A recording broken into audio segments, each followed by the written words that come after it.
Following somebody else's path and doing the same shit they're doing, the same style they're doing it, that ain't fucking legendary. Breaking off and making your own path in your own style and doing shit your way, that's fucking legendary, son.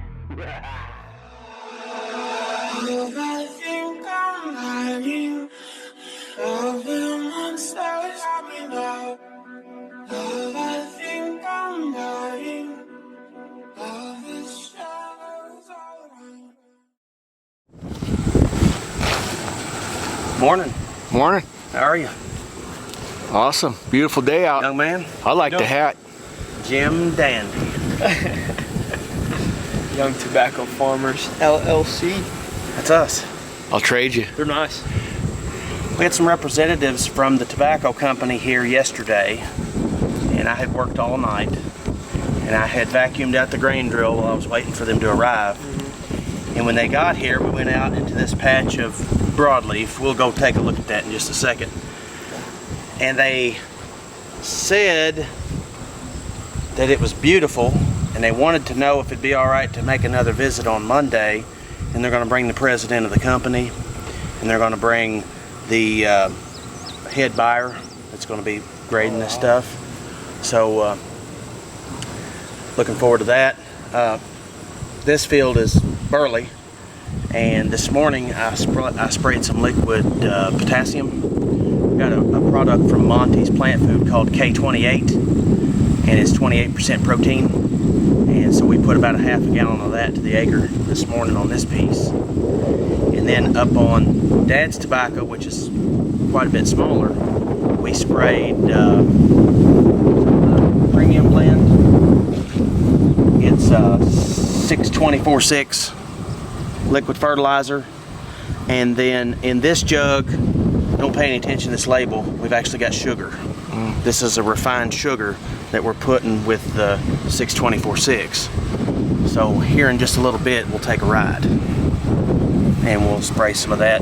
I liked one pass of finishing that first field, so we'll go back and make that pass up, and then we'll start in the next field. And Jose and Pedro were in there with some hoes. I'm hoping that they finish hoeing that piece before I get there, so I can spray the whole piece, and then this afternoon they're going to hoe a different piece. But it's just fertilizer, so as long as I don't spray it like over them, it shouldn't hurt anything if they're out there working in it a few minutes after the fact. Now you're gonna mix those two together, right? Right. So we'll have this liquid fertilizer, the sugars for the fertilizer, microbes. It's to feed the plant. Oh, this is the sugar? Yep. Yep. Okay. Plant makes its own. Well, we're going to add to that. Exactly. That's the first time we've done this. We actually put some of this in our transplant water this time, along with some microbes. Yeah. And the sugar was there to feed the plant and the microbes. Yeah. And I would presume that the microbes are still in the soil. Well, some of the people, when they do the organics, that's what they do. They feed the microbes with... that feeds the plant. Yeah. So you're doing it a little different. Well, and if the plant absorbs that, it may translocate that back down to the soil. You know, that stalk, that xylem and that phloem, it's a two-way street. You know, one goes up, one goes down. So there's this constant interaction up and down the stem. Well, we were just down at Bowling Green talking to the one of the professors of agriculture down there. Yeah. WK. Bought a car off him.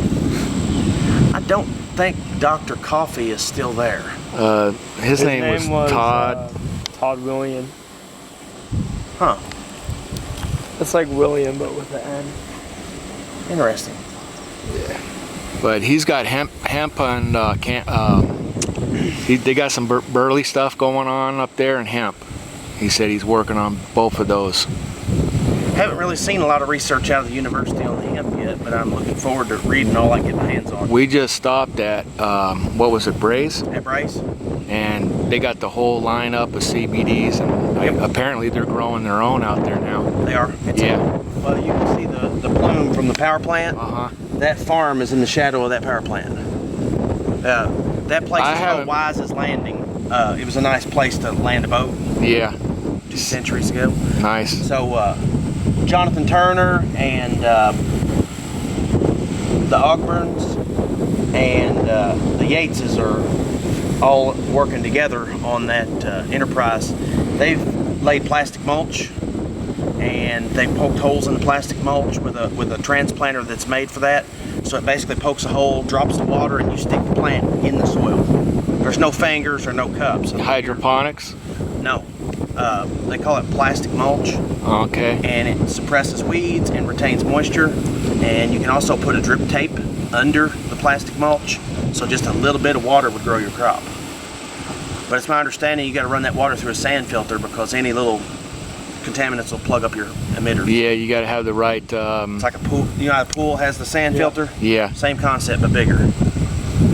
I've actually thought about doing that over here, but it looks like it's cost prohibitive. Let's go take a look at this broadleaf.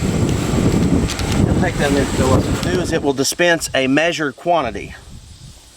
You know, so when we pull the trigger, it'll be the same amount for every plant. So what I'm thinking is we're going to have like 4 dudes go down through here and top, and then 4 more dudes, including myself, with the backpack, treat them. Just the ones that have been topped. We might skip this one till next week. So you're going to come in Monday, and you're going to take this big guy out. Yeah, I'm probably going to break it right here. Yeah. And make sure I get rid of this sucker right here. Right. Keep this leaf, because this leaf will probably get big enough to make a wrapper. This even feels different from the burley. It should. It So feels, how much higher will these plants get? Not much. They're almost topped out. But they'll spread and probably be twice as wide as they are now. Really? And that's another reason we're going to treat it by hand, because if I drive the high boy through here, I might break these leaves. And we don't want to break. I mean, look at that. That's a beautiful leaf. Yeah, that's massive. it's tacky too. That's good. We talk about elasticity a lot. When this is cured, when they're grading it, they're going to take that leaf and they're going to pull on it, and it should be like spandex. I've got some more dead insects on the bottom of this one.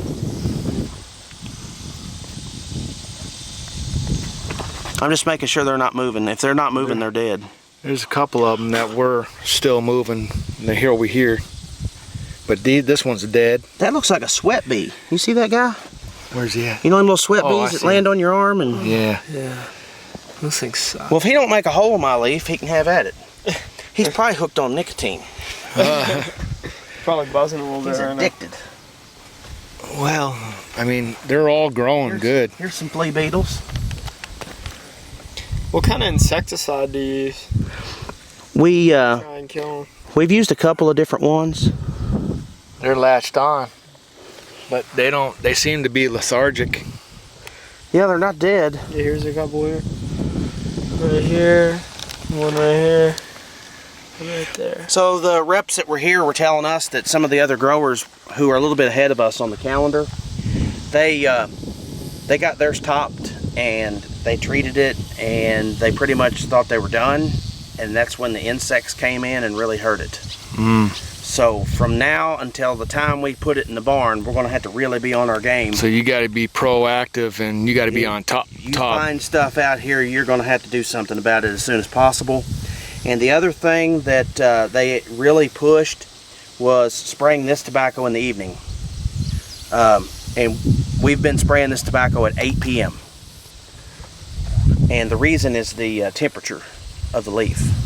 You know, with the sun beating down on it. Because some of the products that we apply can actually make spots on the leaves. Yeah, And they've seen that in some of the other test farms. So we've been real adamant about spraying this in the evening. So how many acres of the broadleaf you got in? It's almost 5. You know, it's like 4 3/4 or so. We used every single plant, and we did not do any replanting. So you may see a few spaces where one died, or we missed one with the transplanter. But we planted every single plant until we ran out of real estate. So if everything goes well with this crop, are you going to expand on it next year, or are you going to do another? They've already been talking about that. They've already been talking about asking. This field is actually a partnership between myself and another grower, and he and I have worked together on this throughout I mean, from seeding of the trays, you know, up through transplanting and all the spray applications. Next year, I'm thinking we'll do this field again. Actually, I'll do this field again, and he'll do another one like it at his place. And you know, he's got the same equipment that I've got. Uh-huh. And the only real specialized equipment that we need to do this is that applicator that I was talking about, and I ordered a couple of those this morning. And there was another grower that visited when the reps were here yesterday, and that other grower, he had already ordered his. They're supposed to come in today, but he's got flowers. His whole field is flowered, and he's got like a 2-acre patch, and his whole field is flowers. And he told me, he's like, dude, I'm only gonna need those for like the next week. He's like, then you could borrow mine. So I've ordered 2, and Andy's ordered 2 backpacks to put them on, and then we're gonna borrow 2 from this other dude, so we'll have 4. And hopefully we'll have 4 people topping and 4 people putting on the sucker preventative. When will these plants start flowering, would you say? Well, they already got in a few days. I mean, see here, bub? Yeah. These are the flowers right here. Some of them are a little bit more advanced, but they've really changed since yesterday. so some you'll get a crew out here and they'll just walk down here and snap all of them off. Yeah, we're gonna take our time, and we're gonna move this leaf out of the way, and we're gonna break this off right here, and then the next guy's gonna come along and he's gonna go, and that stuff's gonna run like a barber pole, you know, right down the stalk and hit all those buds, and then hopefully we won't have any suckers. If you could find one that's really mature. See this guy here? See how this flower's about to pop? And you see how these suckers are already coming again? What they'll do is they'll make another flower. This bud emits a hormone that says, stand down, boys, I got this. Well, when this flower pops, that hormone stops, and these guys start growing. And if we were to break out these 3, it'd be the next 2, and so on and so forth. So when we top this plant, we may have to break 3 to 5 suckers out of it and then spray it to keep any more from coming. And we've really got an advantage because in colonial times, they didn't have anything to spray. You know, they would have just had to come out here and remove them as they emerged. But during colonial times, they didn't have to report to work at no factory either. Yeah, exactly. They had all day, every day. One of the chemicals that we've used for the last 50 years has been banned. And it was sort of our go-to if we had flea beetles or worms. But now there's some newer products on the market that are actually better. They're better for the environment. They have a lower rate that you apply. The only drawback is you have to buy like a quart or buy a gallon, even though you're only using like 2 to 3 ounces to the acre. But that 1 quart or 1 gallon is pretty pricey, but it does a lot of acres. So your cost per acre is actually less, but your initial investment Is more. you're gonna have to pony up some cash. But I don't see enough damage out here right now to warrant spraying anything. And that's sort of what my supplier and I were talking about. You know, from this point forward, the worms would be our #1 concern. And I went ahead and ordered 10 acres of the chemical that we can put on for the worms. And when it comes to any of these chemicals, there are 2 things that you need to really think about. And one is called the worker re-entry interval. So if I spray When this, can the workers come when back can the in workers after come spraying? back in? And some chemicals it's immediately, some chemicals it's 24 hours, some chemicals it's like 3 to 4 days.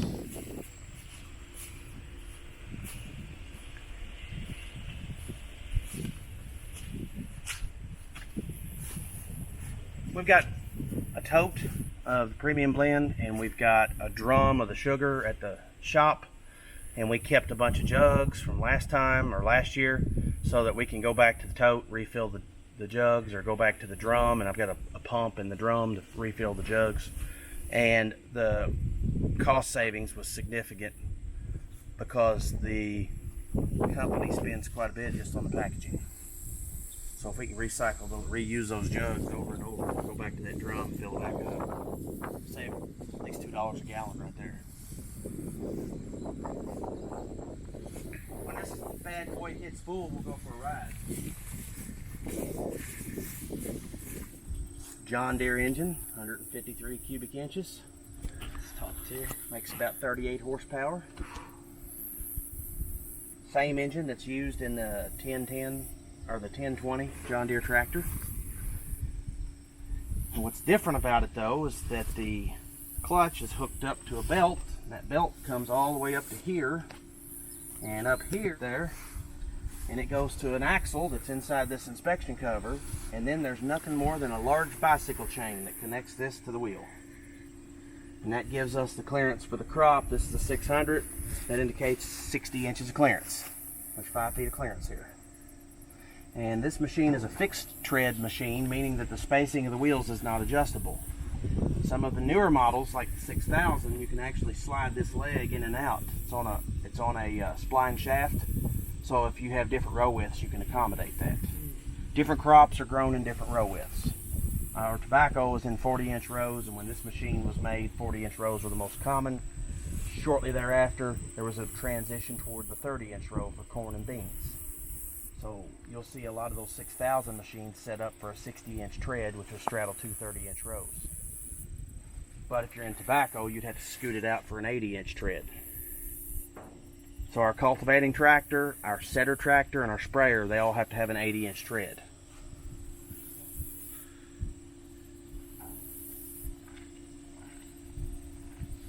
Also, feature of this machine, inside this shield is the pump.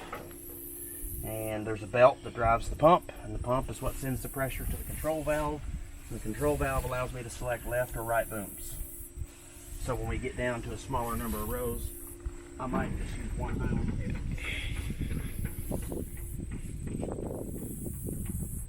I ran this thing out of fluid a minute ago. So there's a bleeder on this pump. So I'm going to let the air out of the pump so it'll take prime and fire up.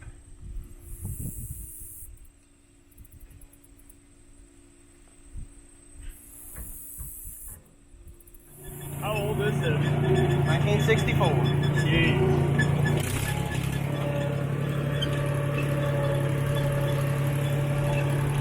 The hour meter is telling me that we only have 454 hours to run. No, it's only ran 454 hours since 1964. No, that has to be right because you only spray for a few hours during the year. We don't use this to mow or kill the earth or anything. This machine has one job, and that's it.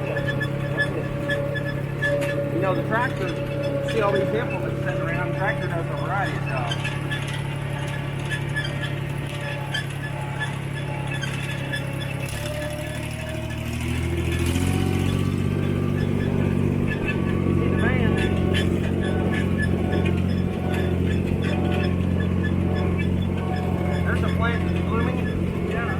Like a broadleaf plant.